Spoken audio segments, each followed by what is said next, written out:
맘상모라고 들어보셨나요? 맘 편히 장사하고픈 상인 모임의 줄임말인데요. 지난 2013년 억울하게 쫓겨난 상인들이 모이면서 시작된 이 단체는 상가 권리금 법제화 운동, 피해 상인 구제 활동 등을 비롯해서 상인들이 마음 편히 장사할 수 있도록 힘을 모으고 있습니다. 얼마 전 보도해드린 종로구의 주점 만복도 이 단체의 도움으로 건물주와의 분쟁에 맞서고 있습니다. 바로 그 만복 주점에서 맘상모 이명희 사무국장을 만나봤습니다. 성지훈 기자입니다.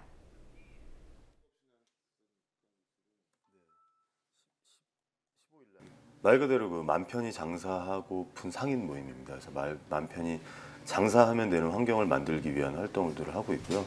이제 그 한 2년 전쯤에 이제 뭐 유명 연예인 리쌍이죠. 리쌍이 이제 건물을 사고 리쌍 건물에 있던 임차인이 쫓겨나게 된 상황에서 좀 너무 억울하고 좀 문제가 많겠다 싶어가지고 이제 그때 좀 근처에 있던 사람들이 좀 둘레둘레 결성을 하게 됐고, 모임을 처음 시작하고 나서 생각보다 정말 많은 사례들이 좀 접수가 되면서 좀 많은 회원들이 좀 가입해서 활동하고 계시죠. 또 뭔가 평생 나는 법을 지키고 나라에 세금 내고 살아왔는데 내가 이렇게 억울한데 법이 왜 나를 지켜주지 않지? 라면서 정말 억울해하시는 분들도 계시고, 그리고 싸우는 것 자체를 어색해하는 분들도 많이 계시죠. 이제 어제 제가 상담했던 분은 이제 이태원에서 25년 동안 한 건물에서 장사를 하셨어요. 이제 여기 1층에서 장사하시고 2층에 임대인이 사시고, 1층에서 그 정말 따박따박 월세를 잘 내면서 25년 동안 함께 살았던 거잖아요. 임대인 입장에서 이분이 월세를 내니까 또 생활이 되셨던 거고, 어르신이거든요, 임대인도. 근데 그렇게 생활을 해왔던 분이 이제 동네가 이제 좀 뜨고 이랬다 보니까 이제 그냥 나가라, 아무런 대책이 없이. 권리금도 시세가 지금 막 이만큼 올라 있는데 이제 그런 것들 뭐 양도 양순이 뭐니 보상이 이런 거 전혀 없이 그냥 나가라 하는 상황들이 생기는 거죠. 되게 어려워하세요. 25년 동안 한 건물에서 살았는데 이 사람한테 내가 뭐라 그러고 싸워야 될까?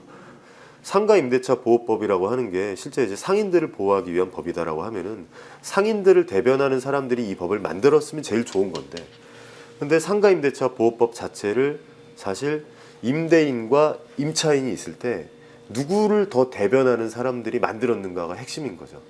결국 그렇다고 생각합니다. 임대인을 대변하는 사람들이 지금 국회에 더 많이 있고 임차인을 대변하는 사람에 비해서, 그렇기 때문에 이 사람들은 상가임대차 보호법이라는 것을 만들고 개정을 하는 데 있어서도 계속 눈치를 봐야 되는 것은 결국은 임대인의 눈치인 거죠. 임대인부터 압력을 받겠죠. 내가 이 사람을 내 건물인데 왜 내 맘대로 못하냐, 내 건물이니까 내 맘대로 할 수 있는 것들을 만들어 놔라. 그렇기 때문에 이제 임대인을 이렇게 빠져나갈 수 있는 구멍들을 계속 만들어두게 되고, 그게 지금 이제 개정안에서도 저희가 독소조항이라고 부르는 부분인 거죠. 개그 코너 중에 이렇게 막 스리랑 부부 뭐 이런 거 있었잖아요. 근데 거기 보면은 맨날 이제 그 집주인 아주머니가 와서 이렇게 뭐 걸핏하면 이렇게 팡 빼 뭐 이런 것들이 되게 유행어였단 말이죠. 그래서 내 집에 사는 사람들은 내 맘대로 할 수 있는 거였죠. 그냥 나가라 그러면 나가야 되는 거였어요. 임차인은 이 건물주인데 내 건물인데 내 맘대로 할 수 있는 거 아니야 라는 것들이 인식이 거기에 더 많은 이제 무게가 실려 있는 것 같아요.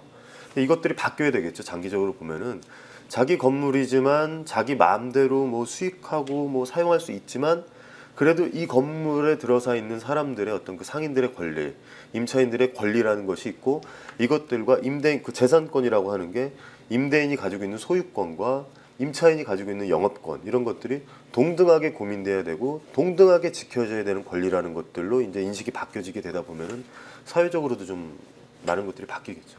그 리쌍 건물에 들어가 있던 곱창집이 저희 손님이었어요.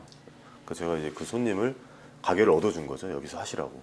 그런데 이제 2년이 안 돼서 1년 반 만에 이제 그런 일이 생겨가지고 AS 차원에서 좀 뭔가 좀 도움을 드리다 보니까 이런 일들이 너무 많고 그동안 계속 봐왔던 것들도 있고, 그래서 이제 맘상모라는 모임을 시작을 하게 됐죠. 그래서 뭐 이거를 제가 뭐 잘못된 상가 임대차 관행을 바로잡기 위해서 지금 부동산을 그만두고 여기 뛰어들어야겠다 뭐 이런 건 아니었습니다. 전혀 아니었고, 네, 그건 아닌데 어쨌든 뭐 그 필요한 일이잖아요. 필요한 일이고 또 부동산을 했던 것들 뭐 이런 것들이 좀 인연이 돼서 시작된 일이기 때문에 좀 더 뭐 관심이 가기도 하고, 또 너무 없었던 운동이기도 하고, 사회 자체에서 임차 상인들이 다 그냥 혼자서 그냥 구석에서 씨발 또 쫓겨났네 뭐 어쩌네 아이고 막 이러면서 그냥 뭐 술 한 잔 먹고 그냥 뭐 눈물 한번 찌 흘리고 끝냈던 일들을, 이런 게 아니라 우리도 이것이 이제 그 우리가 주장할 수 있는 권리다라고 사회에 좀 외치고 그런 권리들을 좀 만들어가는 것들이 좀 충분히 의미 있다고 생각을 합니다. 네.